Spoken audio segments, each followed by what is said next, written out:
राज्य सरकारने मुख्यमंत्री माझी लाडकी बहीण योजनेत अर्ज केलेल्या 1 कोटी महिला खातेदारांच्या खात्यात तांत्रिक पडताळणीसाठी ₹1 पाठवला आहे. हा ₹1 अनेक महिला खातेदारांच्या खात्यात जमा झाला आहे.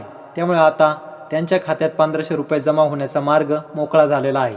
मात्र या 1 कोटी महिला अर्जदारांमधील 15 ते 16 लाख महिला अर्जदारांच्या खात्यात ₹1 अजून पोहोचला नाही. त्यामुळे या अर्जामध्ये तुमचा अर्ज तर नाही ना, तर ते कसे तपासायचे हे जाणून घेऊयात. महिला आणि बाल कल्याण विभागाने केलेल्या तपासणीत अनेक महिलांच्या खात्यात ₹1 पोहोचला नाही. अशा महिला अर्जदारांची संख्या 15 ते 16 लाखाच्या घरात आहे.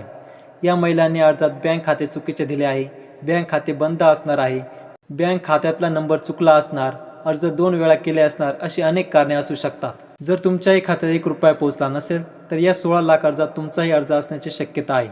आता अशा अर्जदारांचे अर्ज पुन्हा तपासले जात आहेत.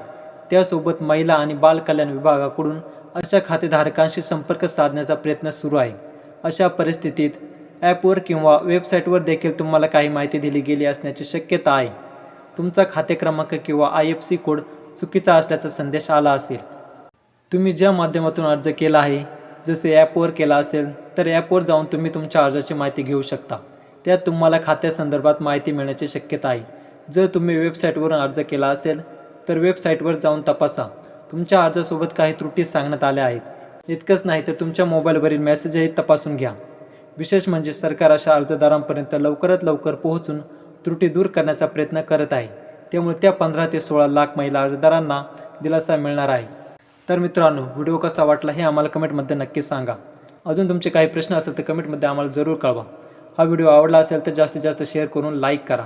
सोबतच आमचं 20 विचार हे यूट्यूब चॅनल अवश्य सबस्क्राईब करा. जय महाराष्ट्र.